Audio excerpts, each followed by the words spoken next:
Как зарядить распредвал? Вот такой вот, такой шестерный Cherry QQ. Маленький распредвал. Ну, в общем, в тесочки или куда-нибудь его ложим. Правильно, это при разборке надо сюда закрутить вот такой вот. Ну вот нашел болтик. Такой болт. Чтобы он работал нормально, надо шестерню на один зуб, получается, провернуть назад против часовой стрелки. Вернее, по часовой стрелке. Вот такой вот шплинт какой-то, не знаю, нашел. Ставим сюда. Берем отвертку и аккуратненько проворачиваем. Вот так вот.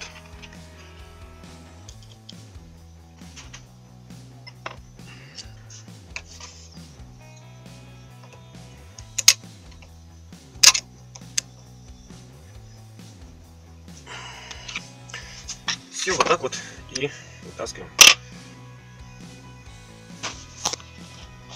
Стало ровно по зубам.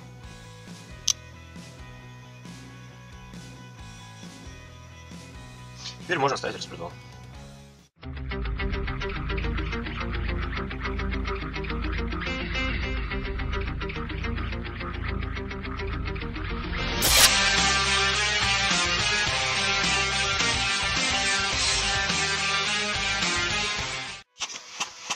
Вот при сборке иногда такое вот случается.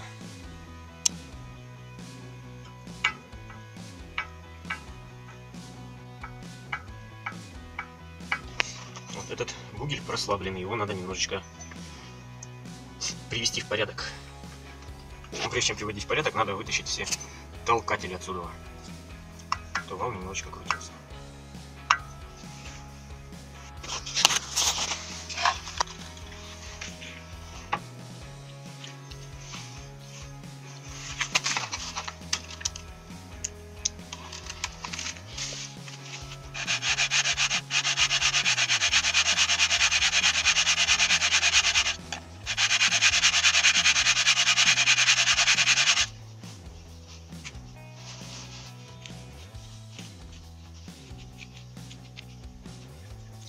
Здесь на каждом бугеле указана стрелка, что это вперед, и этот четвертый бугель считается раз, два, три, четыре.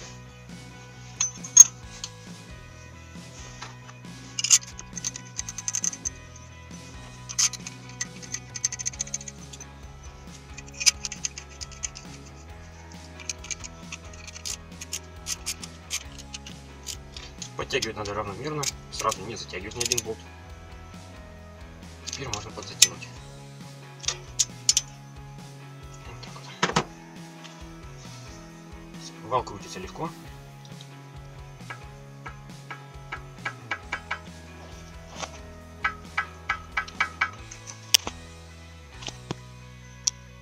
И вот так вот мелкими шлифовками еще несколько раз. Вот с пятого захода прям по чуть-чуть, там раз 5-6 тиранул, померил. Потому что если сточить лишнего, потом придется демороничать. Все, стука нету. Здесь ход есть, так как очень длинный один край. Но точить не буду, потому что чувствуется, что вал стал слегка туже крутиться. Прям не совсем туго, вот пальцем свободно его вращаю. Тут тоже не надо переусердствовать.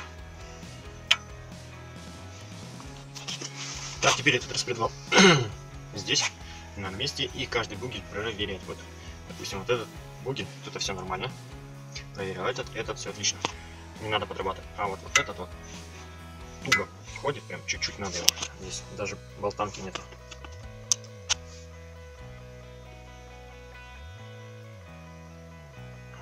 Поэтому, тем более, это распредвал выхлопной, и у него должен быть такой побольше зазор, чем на всасывающем.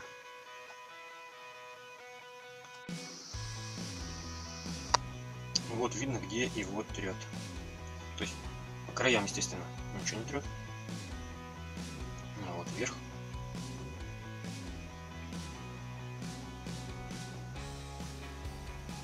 Вот пятна. Это там, где его поджимает.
Вал еще поджимает, поэтому несколько таких манипуляций, и вал бы крутился свободно.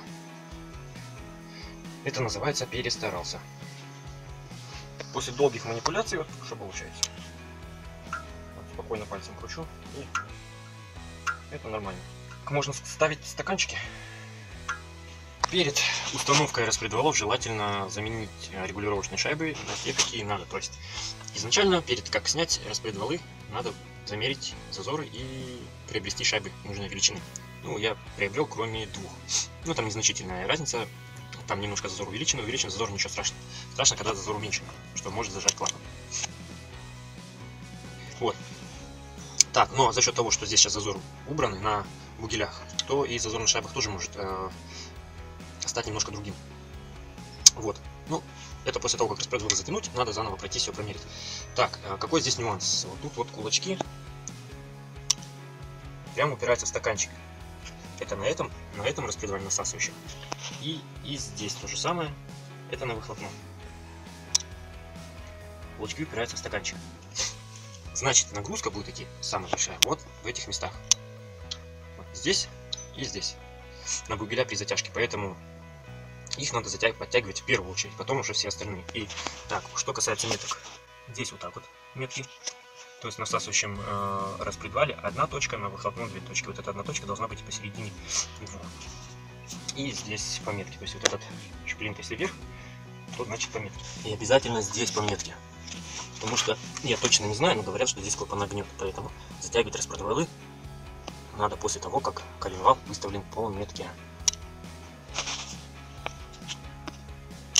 Вот метка, точка и риска вот здесь. С этим выступом надо совместить точку. Иначе, если здесь действительно гнет клапана, то при затяжке есть вероятность того, что клапан упрется в поршень и согнется. Ножки есть тоненькие, гнутся очень легко. Ну все, можно стягивать. Это в первую очередь стягивается два бугеля. Так, произошел такой нюанс, что распредвалы от напруги провернулись. Вот, метки ставить так. Вот. По-моему, ничего не перескочило, просто они провернулись и стали как им удобно. Так, то, что распредвалы клапана не загнуло, я уверен на 90%, потому что резкий скачок был. Вот. Можно в таком положении затягивать, и ход есть, а потом доверну как им надо. То есть под нагрузку пойдут вот этот и вот этот. То есть остальные все будут пока не нагруженные. Тем самым можно предположить, что остальные клапана не нажались, когда проворачивались распредвалы. Ну, теоретически. Бугеля затянутые, все по меткам стало.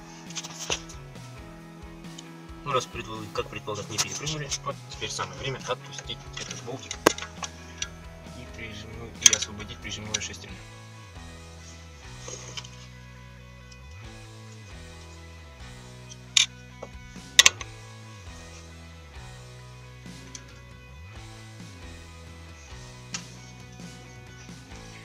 Ну все, можно пока собирать все остальное.